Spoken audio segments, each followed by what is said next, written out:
శ్రమలు రావచ్చు పోవచ్చు, శోధనలు వస్తాయి పోతాయి, ఇబ్బందులు రావచ్చు పోతాయి తప్పనిసరిగా.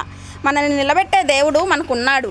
మీ పక్షంగా ఆయన యుద్ధం చేస్తాడు. ఎవరికి వారు చెప్పండి, నా పక్షంగా నా దేవుడు యుద్ధం ఆడతాడు అని చెప్పండి. అందుకే ఈ వాగ్దానంలో మనం నేర్చుకోవాల్సింది, ఆయన నీ పక్షంగా యుద్ధం చేస్తా అంటున్నాడు. నీకు ముందుగా పోవుదును, నేను నీ పక్షంగా యుద్ధం చేసి ఆ విజయాలన్నీ నీ సొంతం చేస్తాను. దేవుడు నీకు గొప్ప విజయాన్ని ఇస్తాడని వాగ్దానం చేశాడు.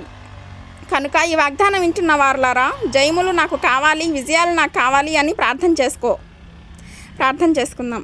కళ్ళు మూసుకుందాం, గట్టిగా ప్రార్థన చేయండి. ప్రభువా, నన్ను తాకుము నాయనా, నీ వాక్యానికి విధేయత కలిగి ఉంటాను. నీ చిత్తం నేను చేయాలనుకుంటున్నాను ప్రభువా. నాలో మార్పు దయచేయి.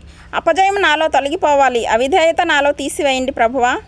నా ముందు మీరే ఉండాలి యేసయ్యా అని అడగండి. చేతులు పైకెత్తి, ప్రభువా నా ముందు మీరు ఉండాలి, నా ప్రతి పనిలో మీరు ముందు ఉండాలి, నాతో మాట్లాడు యేసయ్యా. యేసు అధికారం గల నామంలో వేడుకుంటున్నాం మా పరలోకపు తండ్రి. Amen. Amen. Praise the lord.